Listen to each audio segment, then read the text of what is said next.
High court ಮೆಟ್ಲೇರಿದಂಥ ಜನಿವಾರ ವಿವಾದ ಪರೀಕ್ಷೆಯಲ್ಲಿ ಜನಿವಾರ ತೆಗೆಸಿರೋದಕ್ಕೆ ಆಕ್ರೋಶ ವ್ಯಕ್ತವಾಗಿದೆ. ಈ ಪರೀಕ್ಷೆಯಲ್ಲಿ ಜನಿವಾರ ತೆಗೆಸಿರೋದಕ್ಕೆ ಆಕ್ರೋಶ ವ್ಯಕ್ತವಾಗಿದೆ. ಪರೀಕ್ಷೆಯ ಸಂದರ್ಭದಲ್ಲಿ ಜನಿವಾರ ಕಟ್ ಮಾಡಿಸಿದ್ರು, ಒಳಗಡೆ ಅವಕಾಶ ಕೊಡಲಿಲ್ಲ. ಅಖಿಲ ಕರ್ನಾಟಕ ಬ್ರಾಹ್ಮಣ ಮಹಾಸಭಾ ಕೋರ್ಟ್ ಮೊರೆ ಹೋಗಿರೋದು. ಧಾರ್ಮಿಕ ಹಕ್ಕಿಗೆ ಧಕ್ಕೆ ಎಂದು ಹೈಕೋರ್ಟ್ನಲ್ಲಿ ಅರ್ಜಿ ಸಲ್ಲಿಸಲಾಗಿದೆ. ಪರೀಕ್ಷಾ ಕೇಂದ್ರಗಳಲ್ಲಿ ಜನಿವಾರ ತೆಗೆಸಿ ಒಳಗೆ ಬಿಡ್ತಿದ್ದಾರೆ. ಇದರಿಂದ ಬ್ರಾಹ್ಮಣರ ಧಾರ್ಮಿಕ ಆಚರಣೆಗೆ ಧಕ್ಕೆ ಆಗಿದೆ. ಪರೀಕ್ಷಾ ಕೇಂದ್ರಗಳಲ್ಲಿ ಜನಿವಾರ ತೆಗೆಸಿ ಒಳಗೆ ಬಿಡ್ತಿದ್ದಾರೆ. ಇದು ಸರಿಯಲ್ಲ. ಇದರಿಂದ ಬ್ರಾಹ್ಮಣರ ಧಾರ್ಮಿಕ ಆಚರಣೆಗೆ ಧಕ್ಕೆ ಆಗಿದೆ. ಹೈಕೋರ್ಟ್ನಲ್ಲಿ ಬ್ರಾಹ್ಮಣ ಮಹಾಸಭಾ PIL ಸಲ್ಲಿಕೆಯನ್ನ ಮಾಡಿದೆ.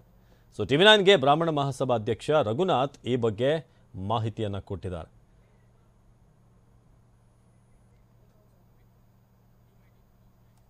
ಈಗಾಗಲೇ ಕಾನೂನು ಹೋರಾಟ ನಾವು ಶುರು ಮಾಡಿರೋದ್ರಿಂದ ಖಂಡಿತವಾಗ್ಲೂ ನ್ಯಾಯಾಲಯ ಇದರ ಬಗ್ಗೆ ಒಂದು ವಿಚಾರ ಇದನ್ನು ತಗೊಳುತ್ತೆ.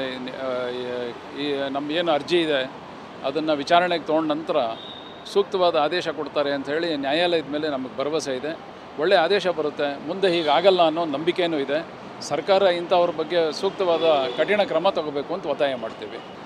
ಈ ಜನಿವಾರ ಹಾಕ್ಕೊಂಡ್ರೆ ಪರೀಕ್ಷೆ ಬರೆಯೋರು ಏನಾದರೂ ಜ್ಞಾನೋದಯ ಹೆಚ್ಚಾಗ್ಬಿಡುತ್ತೆ ಅಂತ ಯಾರೆಲ್ಲನ ಮನಸ್ಥಿತಿ ಇದೆಯೋ ಏನೋ ಗೊತ್ತಿಲ್ಲ. ಅಥವಾ ಜನಿವಾರ ಹಾಕ್ಕೊಂಡಿದ್ರೆ ಬೇರೆ ಯಾರಿಗೆ ಏನು ತೊಂದರೆ ಆಗುತ್ತೋ ಗೊತ್ತಿಲ್ಲ. ಹಾಗಾಗಿ